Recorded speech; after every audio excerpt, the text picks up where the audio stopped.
Hello, my name is Chloe, welcome to my channel, and today I'm bringing to you the anti-TBR tag and a little chat about Oodies.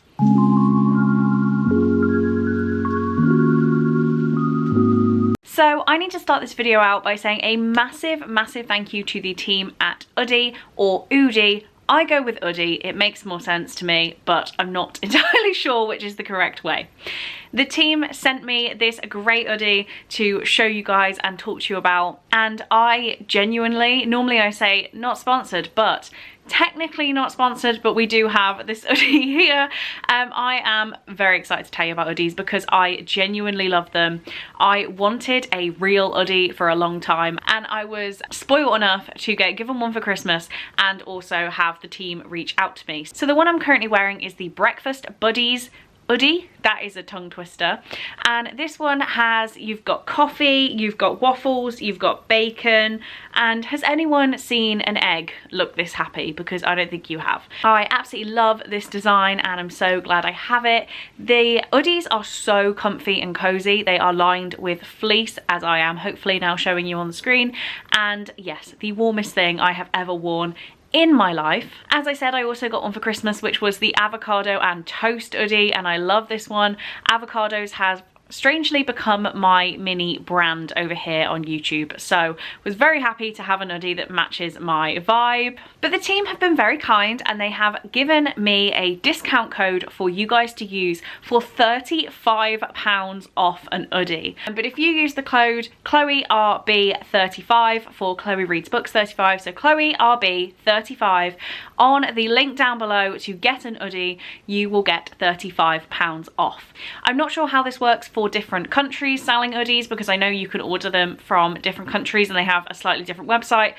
Give it a go, see if it works, let me know. But I am now going to wear my very comfy cozy Oodie and continue on with a booktube video. And what we're doing today is the anti-TBR tag. So I was tagged in this by the lovely Mal at a book fiend named Mal, and it was made originally, I believe, by Nicole from Nicole and Her Books. There are 8 questions here for me to go through, all about books that I don't want to read, effectively. I don't even want to say it, but if I say your favourite book is a book I never want to read, it is not a personal attack on you. It is just me expressing my opinion. So let's hope we can all have a nice discussion about this in the comments if you disagree. The first question is a popular book that everyone loves but you have no interest in reading. And I have gone for The Song of Achilles by Madeline Miller. This book does not appeal to me at all. I know it appeals to so many people. I know so many people love it, but I genuinely do not want to read it. I'm feeling much better in myself and my reading taste going into 2023, and it's something I picked up the end of last year, where if I know I'm not gonna like a book, then I'm just not gonna give in for the hype. This is one that's been hyped for a considerable amount of time now, and I'm not there. I don't want to read it. Next up, we have a classic book or author that you have no interest in reading. And this one was quite hard to pick one because I'm not a massive classics reader. I do have some classics that I enjoy, like Pride and Prejudice, Jane Eyre. I would like to read Dr. Jekyll and Mr. Hyde. I would like to read Treasure Island.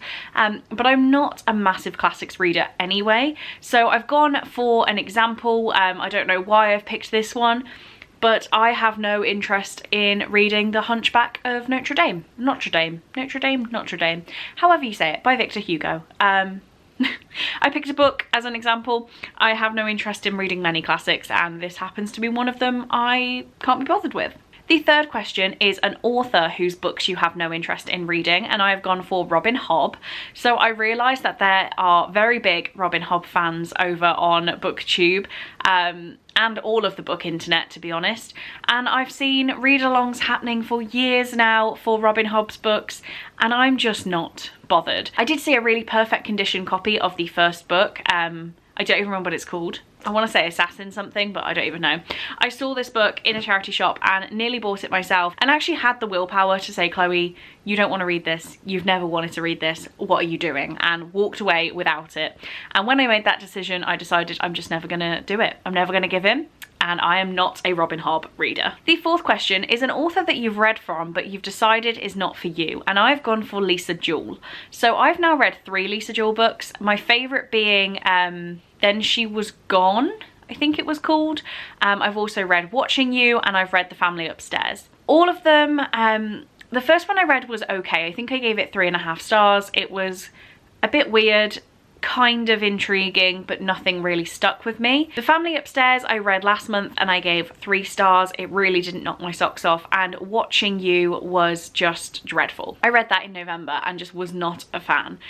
So even though there are some massive Lisa Jewell stans here, I have not enjoyed one of her books, so I'm deciding that I'm going to back away from the hype and not just jump on the train every time a new book comes out. I will leave Lisa Jewell to you guys. I'm not interested anymore. Now we move into 2 questions where I genuinely don't have an answer. The first one being a genre you have no interest in or tried reading but couldn't get into it. And this one I don't have an answer, because I think one thing that comes to mind if I'm telling someone about my channel or if someone's describing my channel, one thing that's always said is I read very diversely in terms of genres. I don't particularly have a definite favourite genre, and I have a least favourite genre. It's sci-fi.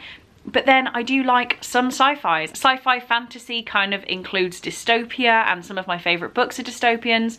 So I don't believe there is a genre that I won't read. For example, even non-fiction. I read true crime. I'm currently reading a biology book that is non-fiction. Sci-fi, as I said, it can stretch to dystopia, but I have read some books in space. Read a lot of romance, whether that be YA or adult. I read contemporaries. I'm getting very into my horror. This is my horror shelf.